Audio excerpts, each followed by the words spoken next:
for us, not for Pete. He doesn't get to answer it. Is if you can't land one of the big 3 tight ends, is passing until the late round to get Kincaid or Loveland a good idea? Personally, I'm not drafting Kincaid. I don't understand why we keep hyping him up.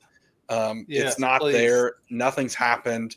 We can talk about what Josh Allen does, but so far it's not equated to anything for the tight end position. Doesn't mean he's not going to have some games. Doesn't mean he's not going to score some fantasy points. But generally speaking, I think there are better plays than taking a guy like Dalton Kincaid. Now, Loveland is the interesting one. I think there's a lot to like there. Can he step into that role? I think so. I think he's the tight end 1 right now. I mean, we've already seen him running with the ones. Coach, I'll let you talk a little bit more about that because you're plugged in there.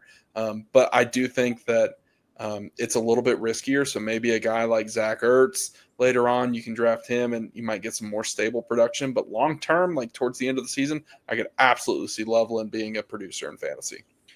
Yeah, well, it won't be the end of the season. Like, he's going to be the starter from the very beginning. That's been made very clear so far in camp. Every single rep where there's been one tight end on the field, and with the ones, Loveland's got every one of them. Komet's been rolling with the 2s unless it's been 12 personnel or higher. So Loveland is getting ready to be a factor immediately. Now, what is he? How great? I don't know. I'm not saying he's Trey McBride, but he's better than Dalton Kincaid. Mm-hmm. And a lot of that, we've said this about Dalton Kincaid from the jump.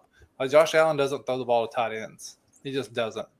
I do think Ben Johnson's going to script some stuff for Loveland, just like he did for Laporta. So, yeah, I mean, I would like to have a piece of Loveland. I don't want Dalton Kincaid. Pete, you want to answer anything, or you want us to go to your specialty questions since you're the man of the people?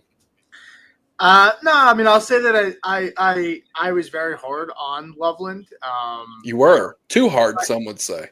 But my opinions was valid and were my concerns because I was worried that he was going to be hurt. We're seeing the concerns I had for Luther Burden right now. Luther Burden's getting yelled at in practice because he can't line up correctly because he's missed time in OTAs and he's missed time in the beginning of training camp.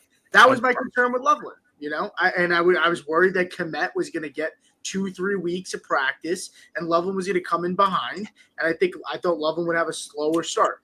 I'm now in on Loveland, at least in redraft. I mean, Jonnu Smith goes like 9 spots ahead of Loveland.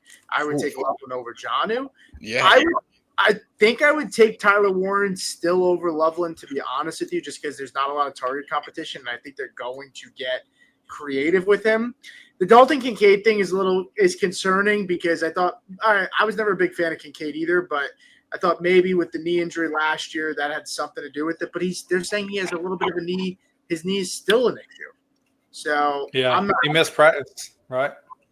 Yeah, I think he's back at practice, but even still, the fact that he's missing practice for it at all is ridiculous. He's not an old vet. He doesn't need to be missing time like getting a vet day. Yeah, and I think Kincaid's a decent player. I just, for whatever reason, Josh Allen's just not throwing the ball at his tight ends. He never has, never will. Yeah. Coach,